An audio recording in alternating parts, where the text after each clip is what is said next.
Hey guys, LP here.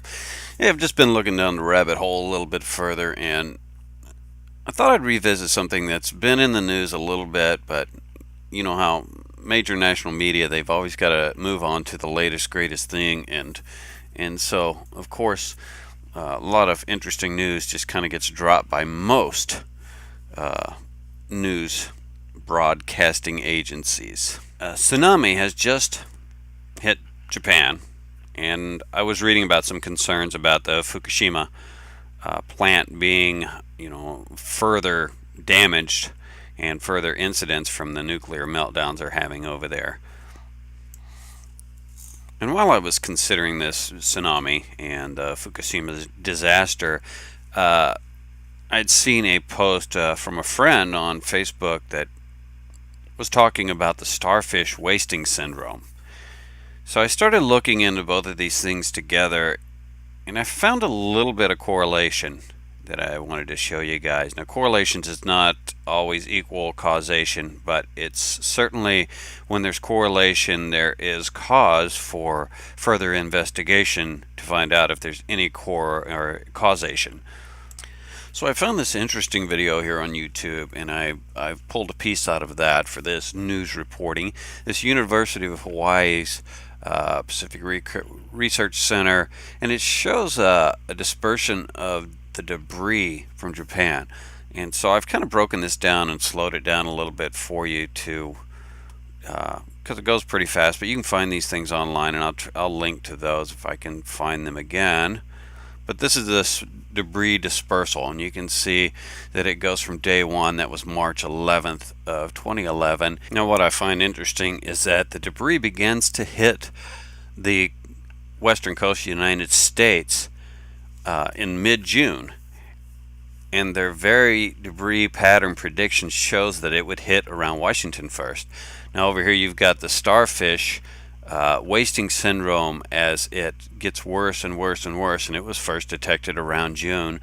And you can compare both of these maps, and also you can find a more accurate starfish wasting syndrome pinpointed thing that it even shows that even in November of 2013 that here up in the top that this field of debris would have hit Alaska in around November of 2013. So boom, I mean, it's just a lot of correlation between that debris field, and of course the universities are saying that, importantly, there is no evidence at all that links the current wasting event to the ongoing disaster at the Fukushima nuclear facility in Japan.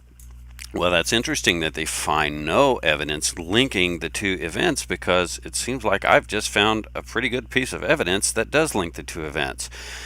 Now, I can't find anywhere in on this website where they actually did any testing with a Geiger counter, but how hard could it be for a science department in a university to get their hands on a Geiger counter and stick it on a starfish? Shouldn't be too difficult. But yet the only reference I've found to the universities even attempting to determine if there was any cesium-137 or any kind of other radioactive materials that might be coming from Fukushima, they simply just took the word of a U.S. government report that said there was no radioactive material in fish that they've studied, although there are hundreds now of other reports that are saying, Canada's saying that 15 out of 15 bluefin tuna that they've tested have all come up with heightened levels of cesium-137 in the fish. So it is in the fish, and this is something to look at. I'm not saying that Fukushima is killing the starfish, but it seems that the universities have said, oh, the government says there's no radiation here, so we're not even going to look into that any further. We're just going to keep looking for some kind of organic cause, bacteria or viral cause that might be causing all these starfish. But again, if you look at this map, I don't know, it seems convincing enough to me to deserve being looked into. Now, you can get on the website of the Pacific Rocky Intertidal Monitoring University of California, Santa Cruz, and look at a lot of different documentation that they have. Maybe they do have something on there that says they actually firsthand did some testing for cesium and things like that. But as far as I could tell, they hadn't. So it would be worth looking into.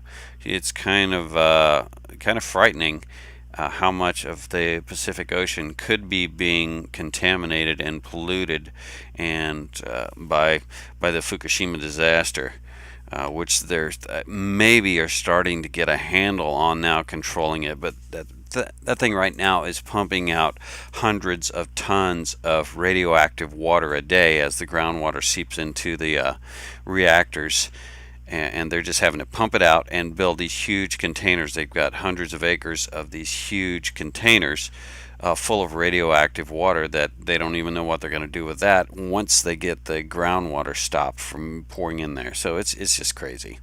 Anyway, this is my thought for the day, and this is LP, and I'm out of here.